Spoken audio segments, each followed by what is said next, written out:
아들 집에 가는 게 정말 옳은 선택일까 하는 생각이 머릿속을 떠나지 않았습니다. 하지만 이렇게 집에 남아있을 수는 없었어요. 추위 속에서 버티는 것이 더 이상은 불가능했으니까요. 결국 저는 조그만 여행 가방을 들고 집 밖으로 나섰습니다. 문을 여는 순간 거센 바람이 얼굴을 때렸고 눈은 앞을 보기 힘들 정도로 내리고 있었습니다. 마을은 완전히 고립된 듯 보였고 자전거도 자동차도 심지어는 사람의 발자국조차 보이지 않았습니다. 작은 버스 정류장에서 한참을 기다렸지만 버스는 오지 않았습니다. 그날 저는 결국 걸어가기로 마음먹었습니다. 눈 덮인 길을 따라 발을 내디디며 한 걸음 한 걸음 나아갔습니다. 길이 깊게 파묻힐 만큼 쌓인 눈 속에서 걷는 것은 고통스러웠습니다. 하지만 아들 집에 가면 따뜻한 방과 가족의 온기가 있을 거라는 희망이 저를 붙잡아 주었습니다. 평소에는 1시간이면 닿을 거리였는데 2시간을 넘게 걸어야 했습니다. 다리는 저려오고 손발은 얼어붙는 듯 했지만 아들 집에만 도착하면 모든 게 괜찮아질 거야. 그렇게 스스로를 다독이며 계속 걸었습니다. 마침내 아들이 사는 아파트가 눈앞에 보였습니다.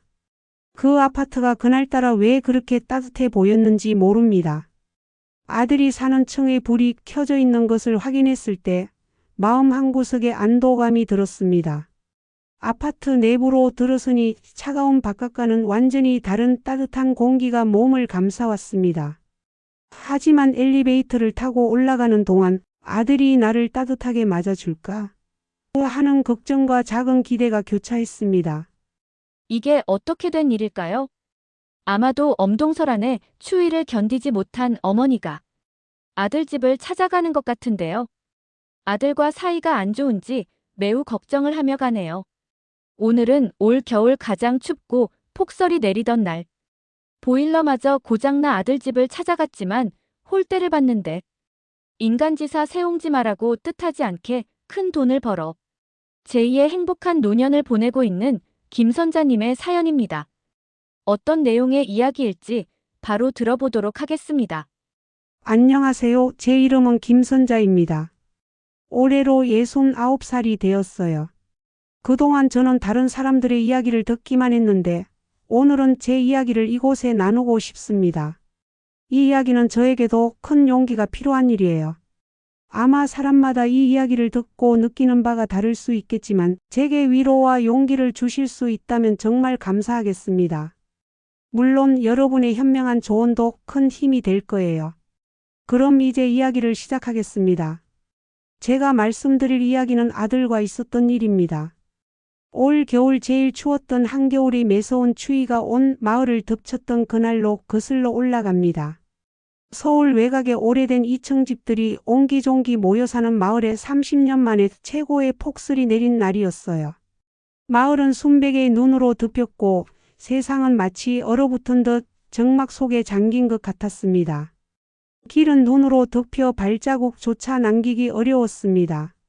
저는 그 마을의 허름한 집에서 혼자 살고 있었습니다. 이 집은 집안 형편이 어려워졌을 때 이사 온 곳이에요.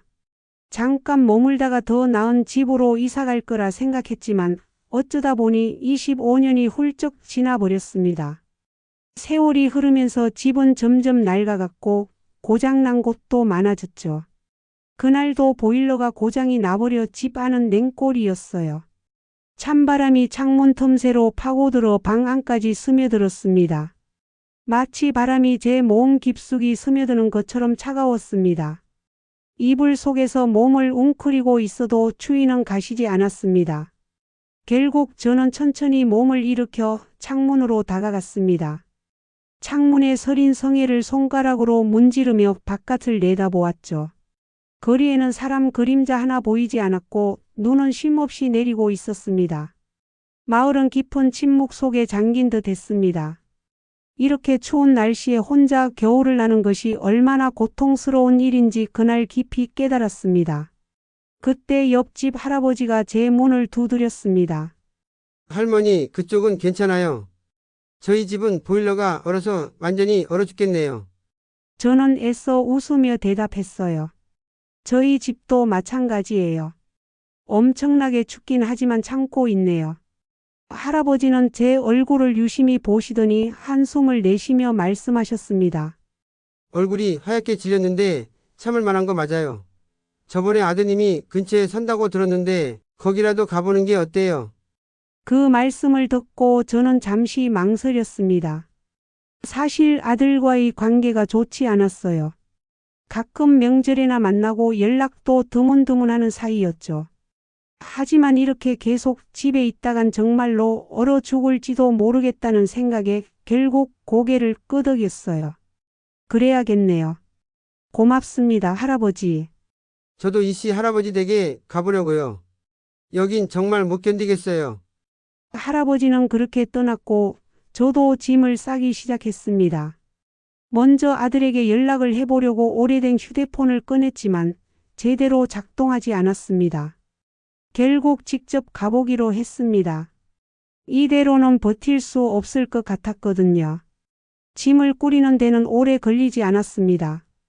몇 벌의 옷과 생필품 몇 가지 뿐이었으니까요. 옷장 속에서 낡은 여행 가방을 꺼내 필요한 것들을 담았습니다. 그때 거실 한쪽에 놓인 오래된 전축이 눈에 들어왔습니다. 남편이 세상을 떠나기 전 고물상에서 얻어온 옷 물건이었죠. 노래를 좋아했던 저를 위해서였어요. 그래서 제가 자주 노래를 듣곤 했는데 그것도 나이가 들고 살기가 워낙 팍팍하니 몇 년 동안 사용하지 않았는데 그날은 왠지 모르게 버튼을 눌러보고 싶었습니다. 전원이 켜지자 남편이 이것 봐, 오래된 것도 쓸만하지? 라며 웃던 기억이 떠올랐습니다. 순간 눈물이 흘렀어요. 전축에서 흘러나오는 옛날 가요는 마음 깊숙이 아련한 추억을 끌어냈습니다. 남편과 함께했던 따뜻했던 시간들이 스쳐갔죠. 잠시나마 마음이 편안해졌지만 곧 다시 현실로 돌아왔습니다. 짐을 마저 꾸리며 깊은 한숨이 나왔습니다. 아들 집에 가는 게 정말 옳은 선택일까 하는 생각이 머릿속을 떠나지 않았습니다. 하지만 이렇게 집에 남아있을 수는 없었어요. 추위 속에서 버티는 것이 더 이상은 불가능했으니까요. 결국 저는 여행 가방을 들고 집 밖으로 나섰습니다. 문을 여는 순간 거센 바람이 얼굴을 때렸고 눈은 앞을 보기 힘들 정도로 내리고 있었습니다. 마을은 완전히 고립된 듯 보였고 자전거도 자동차도 심지어는 사람의 발자국조차 보이지 않았습니다. 작은 버스 정류장에서 한참을 기다렸지만 버스는 오지 않았습니다. 그날 저는 결국 걸어가기로 마음먹었습니다. 눈 덮인 길을 따라 발을 내디디며 한 걸음 한 걸음 나아갔습니다. 길이 깊게 파묻힐 만큼 쌓인 눈 속에서 걷는 것은 고통스러웠습니다. 하지만 아들 집에 가면 따뜻한 방과 가족의 온기가 있을 거라는 희망이 저를 붙잡아 주었습니다. 걸어가는 동안 문득 예전의 기억이 떠올랐습니다. 아들과 함께 눈밭에서 썰매를 타며 웃고 떠들던 그날의 모습이 머릿속을 스쳤습니다. 그때 들렸던 아들의 웃음소리가 지금도 생생하게 들리는 듯했어요. 언제부터 이렇게 멀어진 걸까? 하는 생각이 가슴을 저릿하게 만들었습니다. 그때는 정말 행복했었는데 지금은 모든 게 낯설게만 느껴졌습니다. 보통 1시간이면 닿을 거리를 2시간 넘게 걸어야 했습니다. 다리는 저려오고 손발은 얼어붙는 듯했지만 희망만은 놓지 않았습니다. 아들 집에만 도착하면 모든 게 괜찮아질 거야. 그렇게 스스로를 다독이며 계속 걸었습니다. 마침내 아들이 사는 아파트가 눈앞에 보였습니다. 신축 아파트는 아니었지만 그날따라 왜 그렇게 따뜻해 보였는지 모릅니다. 아들이 사는 층에 불이 켜져 있는 것을 확인했을 때 마음 한구석에 안도감이 들었습니다. 아파트 내부로 들어서니 차가운 바깥과는 완전히 다른 따뜻한 공기가 몸을 감싸왔습니다. 하지만 엘리베이터를 타고 올라가는 동안 아들이 나를 따뜻하게 맞아줄까? 하는 걱정과 작은 기대가 교차했습니다. 드디어 아들 집 앞에 서게 되었습니다. 떨리는 손으로 초인종을 눌렀고 문이 열리자 며느리 혜연이의 얼굴이 보였습니다. 그녀의 얼굴은 잠시 굳어졌고 저는 곧 알 수 있었습니다. 이 집에서 저를 반기는 사람은 아무도 없다는 걸요. 어머님, 무슨 일이세요? 혜연이 말투는 따뜻한 인사라기보다는 당황스러움이 섞인 것이었습니다. 저는 민망한 미소를 지으며 대답했습니다. 집에 보일러가 고장나서 잠깐 신세를 칠 수 있을까 해서 왔다. 혜연이는 약간 망설이더니 말했습니다. 미리 연락을 주시지 그러셨어요? 이렇게 갑자기 오시면 저희도 곤란하죠? 그 말에 저는 고장난 휴대폰을 조용히 보여주었고 그녀는 한숨을 쉬며 저를 집 안으로 들여보냈습니다. 하지만 집 안에 들어서자 따뜻한 공기와는 반대로 차가운 시선들이 저를 맞이했습니다. 그 순간 저는 어쩐지 마음속이 얼어붙는 기분이 들었습니다. 거실에 들어서니 아들 성호가 놀란 얼굴로 저를 쳐다보며 물었습니다. 어머니, 웬일이세요? 그의 목소리에는 놀람과 당혹스러움이 섞여 있었습니다. 저는 내심 긴 한숨을 쉬었지만 겉으로는 미소를 띄우며 대답했습니다. 집이 너무 추워서 도저히 견딜 수가 없어서 왔다. 잠깐만 신세 좀 지려고. 성호는 말없이 저를 바라봤고 그 침묵은 제 마음을 더욱 무겁게 만들었습니다. 곧 며느리가 말을 꺼냈습니다. 어머님, 일단 눈부터 닦으세요. 소파에 앉으시기 전에 옷도 갈아입으시는 게 좋을 것 같아요. 그녀는 수건과 옷을 가져다 주었지만 그 태도는 어딘가 형식적이었습니다.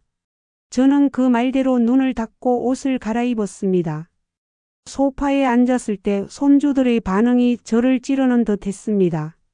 손자 민원이와 민수는 저를 힐끗 보더니 인사도 없이 방으로 들어가 버렸습니다. 아이들이 저를 대하는 그 태도는 분명한 거부감이 느껴졌습니다. 저는 그들을 불러보았지만 방문 너머로 들려오는 건 침묵뿐이었습니다.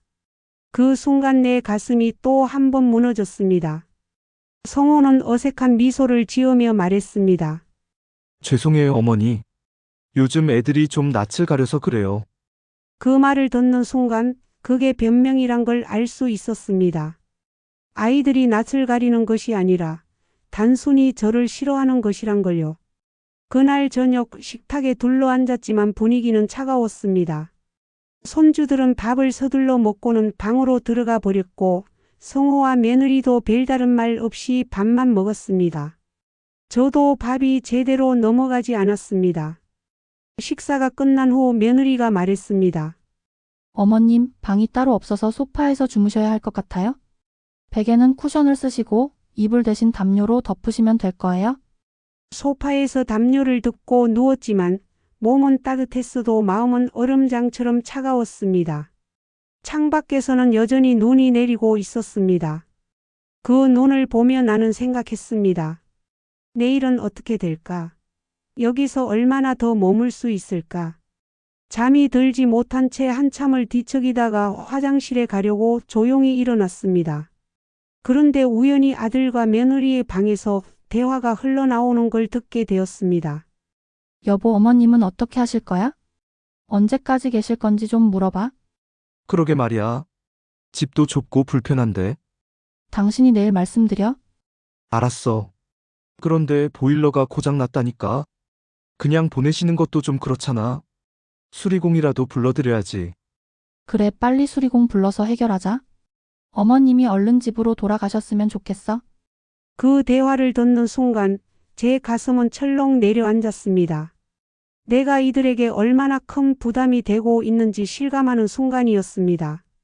그 자리에서 얼어붙은 채 한참을 서 있다가 조용히 다시 소파로 돌아와 누웠습니다. 하지만 그 밤 끝내 잠들 수 없었습니다. 내 머릿속은 온갖 생각들로 가득 찼습니다. 나는 왜 여기 온 걸까? 이 집에서 나는 어떤 존재일까? 그저 귀찮은 짐일 뿐인가? 그렇게 잠 못 이루는 밤을 보내고 아침이 밝았습니다. 창밖은 여전히 먹구름으로 가득했지만 눈발은 조금 약해진 듯 했습니다. 부엌에서 나는 소리와 은은한 냄새로 보아 며느리가 아침 준비를 하고 있는 듯 했습니다. 저는 천천히 몸을 일으켜 앉았습니다. 하지만 어젯밤 들었던 대화가 머릿속을 떠나지 않았습니다. 아들과 며느리가 내 존재를 어떻게 처리할지 고민하던 그 대화. 그 말들은 제 마음 깊은 곳을 후벼 파는 듯 아팠습니다. 잠시 후 아들이 거실로 나왔습니다. 그의 얼굴은 어제보다 더 굳어 있었고 저를 보며 어색한 미소를 지었습니다.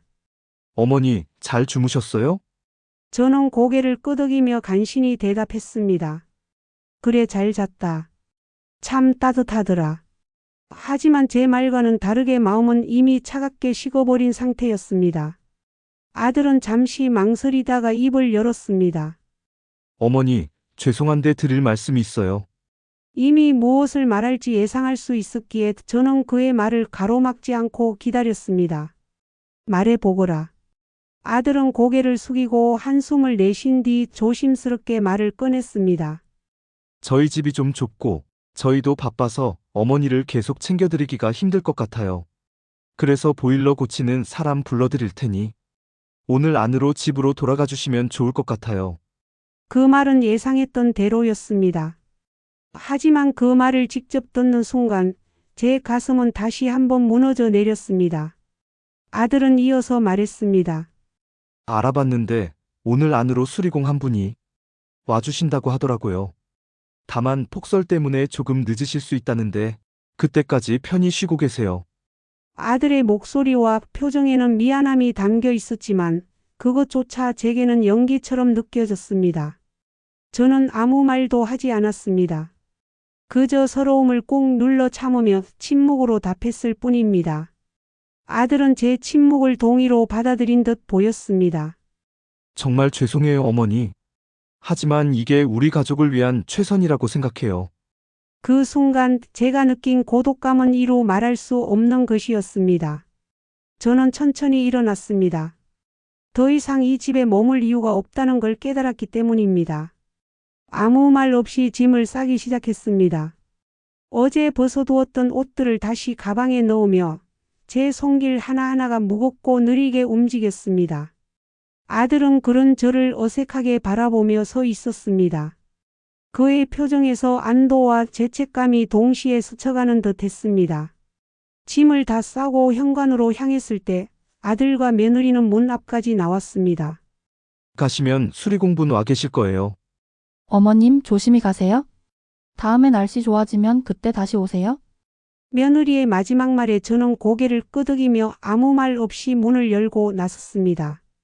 더 이상 할 말도 할 수 있는 말도 없었습니다. 밖으로 나오자 차가운 바람이 얼굴을 강하게 스쳤습니다.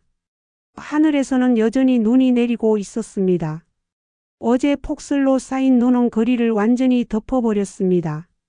저는 버스 정류장으로 향했지만 버스는 한 대도 다니지 않았습니다. 지하철역으로 갔지만 그곳 역시 폭설로 인해 운행이 중단된 상태였습니다. 결국 저는 다시 걸어가야만 했습니다. 무거운 가방을 이끌며 눈 쌓인 길 위를 걸어가는 제 모습이 문득 초라하게 느껴졌습니다. 걸음을 내디딜 때마다 눈 속으로 푹푹 빠졌고 찬바람은 매섭게 얼굴을 때렸습니다. 저를 감싸던 따뜻한 담요는 이제 기억 속으로 사라진 듯했고 그저 차가운 현실만이 저를 둘러싸고 있었습니다. 그렇게 힘겹게 걸음을 옮기며 집으로 향하는 길이 이렇게 길고 힘들 줄은 몰랐습니다. 하지만 멈출 수는 없었습니다. 얼어붙은 집 보일러가 다시 작동되기를 바라며 저는 돌아갈 수밖에 없었습니다. 그 고독한 여정 속에서 제 인생을 되돌아보지 않을 수 없었습니다. 내가 어디서부터 잘못된 걸까? 아니면 세상이 나를 버린 걸까? 그런 질문들이 머릿속을 떠나지 않았습니다. 눈길 위를 걷는 동안 수많은 기억들이 파도처럼 밀려왔습니다. 지금은 초라한 노인이 되었지만 한때는 열심히 가정을 지키기 위해 최선을 다해 살아온 주부였습니다. 남편과 작은 집에서 생활하며 아이들을 키우던 때가 있었습니다. 저는 매일같이 집안일에, 아이들 공부에, 남편을 위한 식사 준비에 제 시간을 다 쏟으며 살았습니다. 그게 제 일상이었고 제 전부였습니다. 남편이 직장에서 바쁘게 일하는 동안 저는 가정의 중심이 되어야 했습니다. 힘들었던 만큼 보람도 있었던 날들.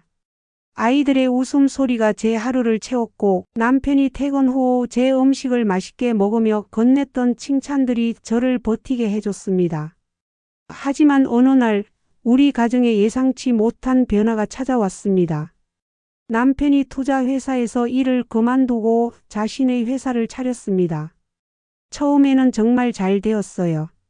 가족의 경제 상황도 점점 나아졌고 이전에는 상상도 못했던 생활을 하게 되었습니다. 큰 집과 좋은 차 운전기사까지. 우리가 평생 부자로 살 거라 생각했었죠. 하지만 그 행복은 오래가지 못했습니다. 2년도 채 지나지 않아 남편의 투자들이 점점 실패하기 시작했습니다. 첫 번째 실패는 그저 작은 실수로 치부했지만 그 후로는 점점 더 많은 투자금이 사라졌습니다.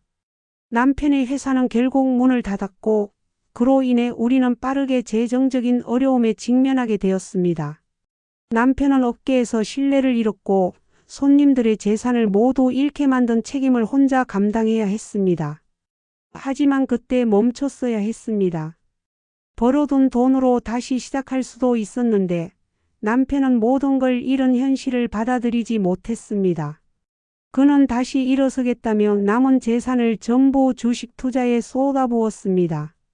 저는 반대했지만 그의 눈빛에서 느껴진 절박함과 자신감에 결국 그의 결정을 따를 수밖에 없었습니다. 그리고 그 결과 우리는 모든 것을 잃고 말았습니다. 남편은 크게 낙담했고 긴 시간 동안 술에 의지하며 지냈습니다. 저는 남편 대신 가정을 지키기 위해 식당 참모와 집안일을 병행하며 분투했습니다.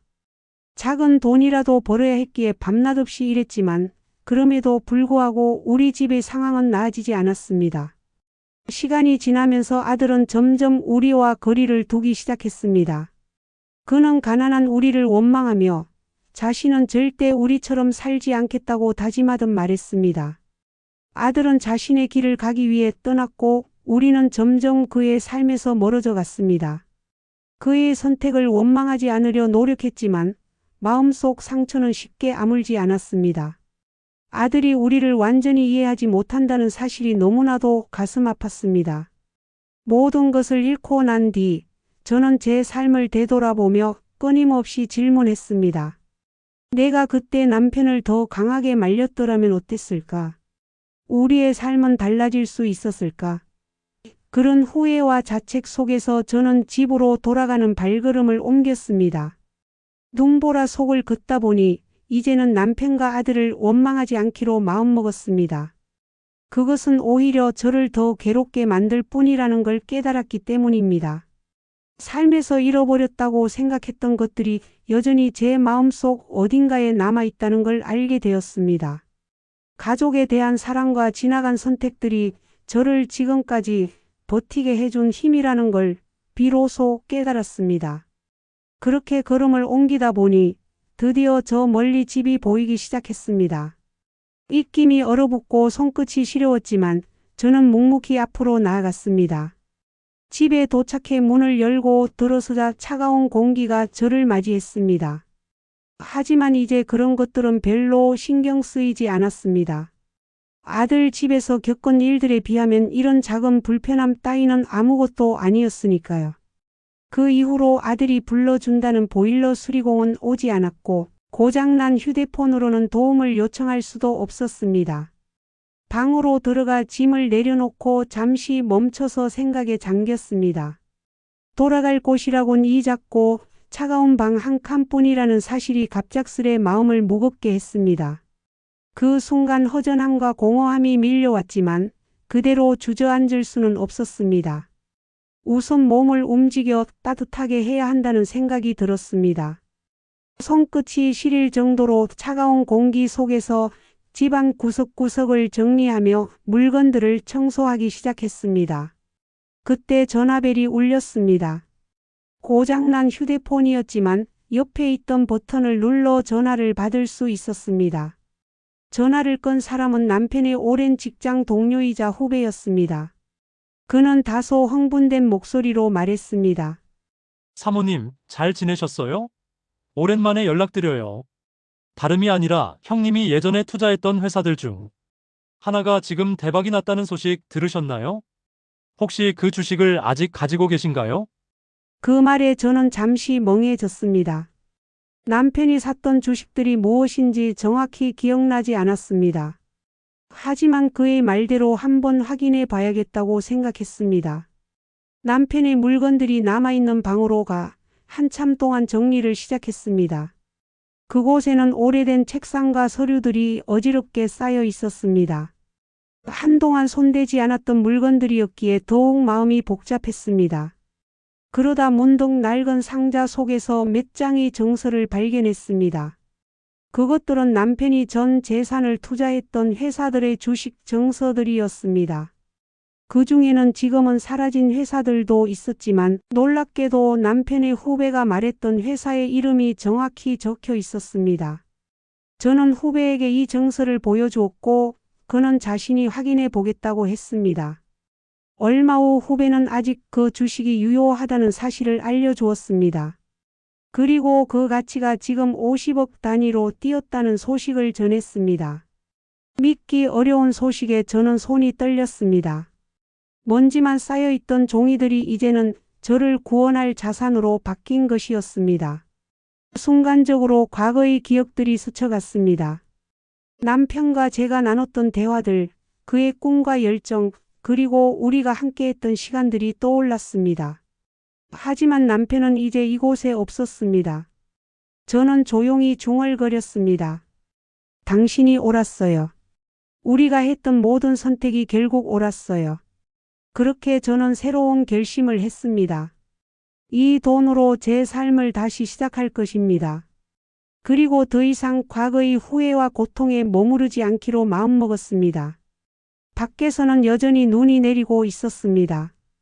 차갑고 쓸쓸해 보였지만 동시에 새로운 시작을 열어줄 가능성을 상징하는 것처럼 보였습니다. 저는 다시 한번 다짐했습니다. 이제는 나를 위해 살자. 새로운 결심을 하고 난 후 저는 이제 정말로 서울을 떠나기로 마음먹었습니다. 아들과 며느리와의 관계에서 느낀 감정의 골은 너무 깊었고 이곳에서 다시 무언가를 시작하기에는 제게 너무도 큰 용기가 필요했습니다. 그래서 저는 서울에서 멀리 떨어진 곳으로 가야겠다고 생각했습니다. 남해안 어촌, 외딴 섬 또는 제주도 같은 조용하고 한적한 곳을 찾아보기로 했습니다. 우선 저는 집안에 있는 오래된 책상 서랍을 뒤져 옛날에 사용했던 지도와 여행 잡지들을 꺼냈습니다. 인터넷을 이용해 검색할 수도 없었기에 손때 묻은 자료들이 제게는 가장 큰 정보원이었습니다. 먼지를 털어낸 지도 위에 시선을 고정한 채 저는 한적한 곳들을 하나씩 찾아보았습니다. 남해안 어촌의 이름들이 하나둘 떠올랐습니다. 통영, 남해 그리고 거제도. 이곳들은 한때 남편과 함께 여행을 꿈꾸던 곳이기도 했습니다. 첫 번째로 떠오른 곳은 남해의 작은 어촌 마을이었습니다. 고요하고 따뜻한 바다를 품은 이곳은 제가 꿈꾸던 평화로움을 제공해 줄 것 같았습니다. 오래전 남편과 함께 낚시를 하며 즐겁게 시간을 보냈던 기억도 남아 있었습니다. 그러나 그곳에서의 생활을 상상해 보니 조금은 두려운 마음도 들었습니다. 혼자 모든 것을 시작해야 한다는 현실이 막연한 걱정을 안겨주었기 때문입니다. 다음으로는 제주도가 떠올랐습니다. 예전에 한번 여행을 간 적이 있었던 곳이라 조금은 친근함이 느껴졌습니다. 제주도는 도시와 자연이 어우러진 독특한 매력을 가지고 있었고 혼자 살기에도 필요한 것들이 잘 갖춰져 있을 것 같았습니다. 특히 제주의 한적한 마을들에서 살며 귤 농사 같은 작은 일을 시작할 수 있겠다는 생각이 들었습니다. 결국 저는 용기를 내어 다시 제주도로 가보기로 했습니다.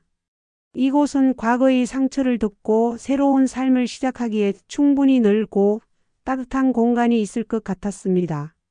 제가 선택한 작은 마을은 제주의 남쪽 해안가 근처에 위치한 곳으로 관광객이 많이 찾지 않는 조용한 동네였습니다. 제주도로 떠나기 전 저는 집을 정리하며 남편과 함께 했던 추억이 깃든 물건들을 하나씩 정리하기 시작했습니다. 서랍 속에서 발견한 사진들, 낡은 전축, 그리고 남편이 적어둔 메모들. 이 모든 것들이 제게는 단순한 물건이 아니라 살아온 시간의 조각들이었습니다. 저는 이 물건들 중 몇 가지를 챙기고 나머지는 정리하기로 했습니다. 모든 것을 가지고 갈 수는 없었기 때문입니다. 출발 당일 저는 작은 여행 가방 하나와 함께 집을 나섰습니다.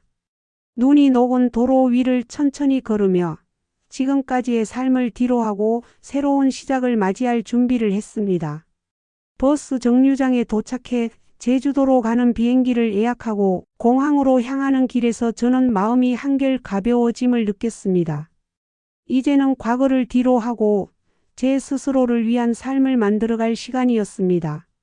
제주도에 도착했을 때 차가운 바람 대신 부드럽게 얼굴을 스치는 바닷바람이 제게 안도감을 주었습니다. 공항에서 작은 마을로 향하는 길은 평화로웠고 창문 밖으로 펼쳐진 풍경은 마치 새로운 시작을 축복해 주는 듯 했습니다. 마을에 도착하자 주민들이 반갑게 인사를 건넸습니다. 낯설었지만 동시에 따뜻함이 느껴졌습니다. 제가 구한 집은 작고 소박했지만 제게는 충분히 따뜻하고 안락한 공간이었습니다. 마당에는 귤나무가 몇 그루 심겨 있었고 창문 너머로는 바다가 한눈에 들어왔습니다. 매일 아침 창문을 열고 바다 냄새를 맡으며 하루를 시작했습니다. 바닷가를 따라 천천히 산책하며 잔잔한 파도 소리를 들으면 마음이 한결 가벼워졌습니다. 마을 사람들과도 점차 가까워지기 시작했습니다. 주민들은 처음에 저를 낯설어했지만 제가 먼저 인사를 건네고 이웃들과 이야기를 나누면서 마음을 열어갔습니다. 동네의 작은 시장에서는 싱싱한 해산물과 농산물을 사고 이웃 어르신들에게 귤을 나눠주며 소소한 정을 나눴습니다. 그들에게서 제주도의 이야기를 듣는 시간은 저에게 큰 즐거움이었습니다. 제주는 계절마다 다른 풍경을 선사했습니다. 봄에는 들판 가득 핀 유채꽃이, 여름에는 푸른 바다와 하얀 파도가, 가을에는 감귤향이 바람에 실려왔습니다. 겨울이 되면 바다 위로 떠오르는 아침 해를 보며 하루를 시작했습니다. 이 모든 풍경이 제게는 선물이었고 그동안 느끼지 못했던 평온함을 가져다 주었습니다. 혼자 사는 시간이 길어질수록 저는 제 자신을 더 깊이 이해하게 되었습니다. 서울에서의 삶에서는 항상 누군가를 위해 살아왔지만 이곳 제주도에서는 온전히 저 자신을 위해 살 수 있었습니다. 한때는 고독이 두려웠지만 이제는 그 고독마저도 제 삶의 한 부분으로 받아들일 수 있었습니다. 시간이 흐르면서 저는 작은 취미들을 시작했습니다. 마을 근처의 작은 텃밭을 빌려 채소를 심기도 하고 귤 수확철에는 마을 주민들과 함께 귤을 따며 웃음꽃을 피우기도 했습니다. 또 오래된 붓과 물감을 꺼내어 제주도의 풍경을 그림으로 그리기 시작했습니다. 그림을 그리는 동안 과거의 아픔은 잊히고 눈앞의 아름다움에만 몰두할 수 있었습니다. 저는 혼자서 해변을 걸으며 스스로에게 말했습니다. 이제 괜찮아. 정말 괜찮아졌어. 그 말은 단순한 독백이었지만 제게는 큰 의미로 다가왔습니다. 과거의 상처와 후회에서 벗어나 저는 새로운 삶을 살아가고 있었습니다. 제주의 따뜻한 날씨와 풍광 속에서 저는 진정한 평화를 찾았습니다. 이제는 아들과 며느리를 향한 미련도 과거의 선택에 대한 후회도 내려놓았습니다. 제 마음은 더 이상 과거에 매여 있지 않았습니다. 저는 이곳에서 스스로를 위한 삶을 살기로 다짐했고 그 다짐을 지키며 하루하루를 보내고 있습니다. 아무도 모르게 하지만 누구보다도 충만한 마음으로 저는 이곳에서 살아갑니다. 지금의 저는 과거의 저와 다릅니다. 외로움과 상처 속에서 자신을 잃었던 제가 아니라 스스로를 다시 찾아가는 과정 속에 있는 저 자신을 사랑하게 된 사람이 되었습니다. 제주는 저에게 그 과정을 가능하게 해준 곳이었고 앞으로도 제 삶의 새로운 이야기가 시작되는 곳이 되었습니다. 그러던 어느 날 저는 마을의 커뮤니티 사무실에 들렀다가 제주신문을 우연히 보게 되었습니다. 그날 신문에는 신혜경 화가의 작품전 소식이 실려 있었습니다. 신혜경. 이름을 보는 순간 저는 한때 여중학교 시절 짝꿍이었던 친구가 떠올랐습니다. 미술반 활동도 함께 했었습니다. 그녀는 그림을 정말 잘 그리던 친구였고 제가 기억하는 한평생 화가의 꿈을 꾸고 있을 사람이었습니다. 신문에 실린 사진 속 그녀는 세월이 흘러 제 기억 속 모습과는 사뭇 달랐지만 혹시나 하는 마음에 전시회를 찾아가 보기로 했습니다. 전시회가 열리는 장소는 제주시의 한 갤러리였습니다. 작은 마을에서 버스를 타고 1시간을 이동하며 저는 여러 가지 생각에 잠겼습니다. 정말 그 친구일까? 아니면 이름이 같은 다른 사람일까? 갤러리에 도착한 저는 떨리는 마음으로 입구를 들어섰습니다. 벽마다 걸린 그림들은 따뜻한 색감과 섬세한 터치로 이루어진 풍경화들이었습니다. 제주도의 바다와 산, 그리고 사람들의 일상이 아름답게 담겨 있었습니다.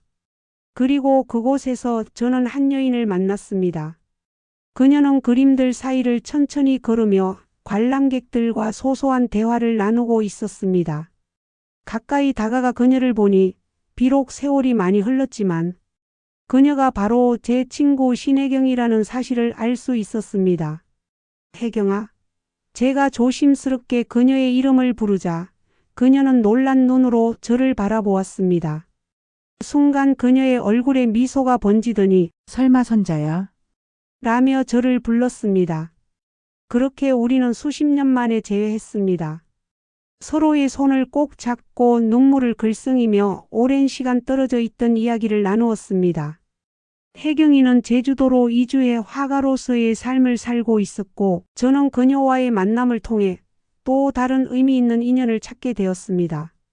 그날 이후 저는 혜경이와의 만남을 통해 제주에서의 삶에 더욱 큰 의미를 느끼게 되었습니다. 제주도는 제게 새로운 삶뿐만 아니라 오래된 추억과 우정을 다시 되찾아준 곳이었습니다. 매일 혜경이와 시간을 보내며 저는 그림 그리는 법을 배우기 시작했습니다.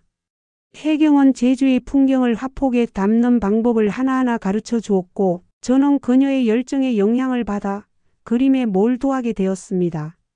함께 바닷가를 거닐며 색감을 관찰하거나 귤밭에서 빛과 그림자의 조화를 이해하는 시간들은 제게 특별한 배움의 시간이었습니다. 혜경은 단순히 그림만 가르친 것이 아니라 그림을 통해 삶의 아름다움을 재발견하는 법을 알려주었습니다. 혜경의 도움으로 저는 제주의 다양한 문학의 인사들과도 자연스럽게 교류할 기회를 얻었습니다. 그녀는 저를 미술가들과 작가들의 모임에 데려가 주었고 그곳에서 저는 새로운 사람들을 만나게 되었습니다. 그들은 각자 자신만의 이야기를 가지고 있었고 저 역시 제 인생 이야기를 나누며 그들과 친밀감을 쌓아갔습니다. 이러한 교류는 제 삶을 풍성하게 만들었고 제주의 문화에 깊이 녹아드는 계기가 되었습니다. 점차 저는 단체 활동에도 참여하기 시작했습니다. 마을 주민들과 함께 전통 공예를 배우거나 귤 농사의 일손을 돕는 자원봉사에 나섰습니다. 또한 혜경의 제안으로 작은 그림 전시회에 제 작품을 출품하기도 했습니다. 비록 전문적인 실력은 아니었지만 제 작품이 사람들에게 작은 감동을 줄 수 있다는 사실에 가슴이 벅찼습니다. 그 전시회를 통해 저는 제 자신을 표현하는 기쁨을 알게 되었고 새로운 꿈을 꾸기 시작했습니다. 제주의 따뜻한 날씨와 풍광 속에서 저는 단순히 과거를 극복한 것이 아니라 새로운 자신을 발견하고 있었습니다.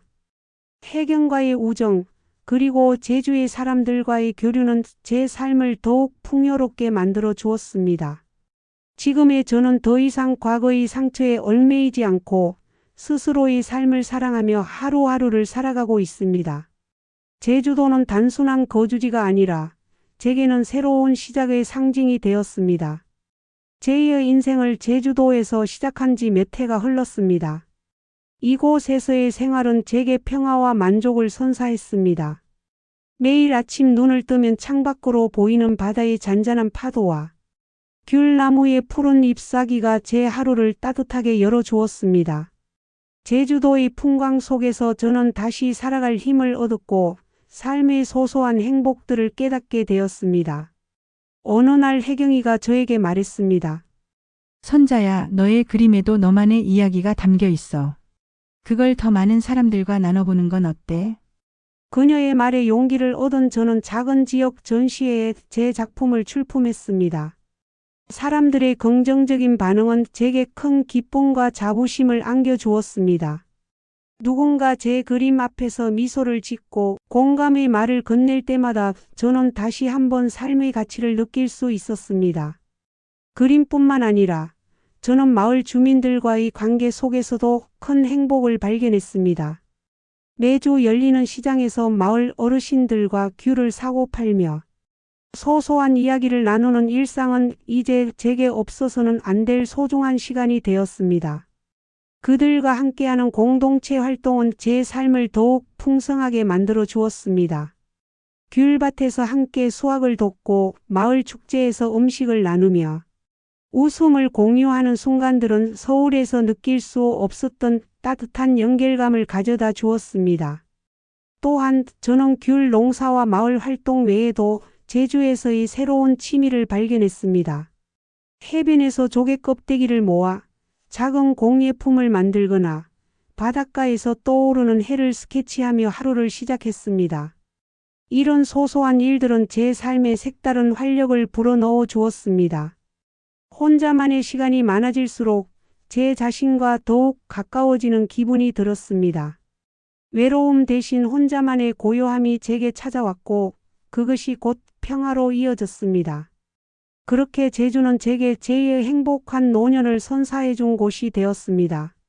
서울에서의 복잡한 삶을 뒤로하고 이곳에서는 나를 위한 삶을 살 수 있었습니다. 과거의 아픔은 이제 추억이 되었고 현재의 행복은 제게 더 큰 의미로 다가왔습니다.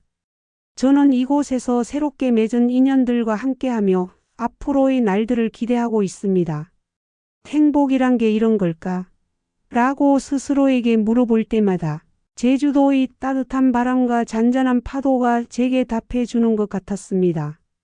그것은 과거를 치유하고 현재를 사랑하며 미래를 기대하는 마음이라고요.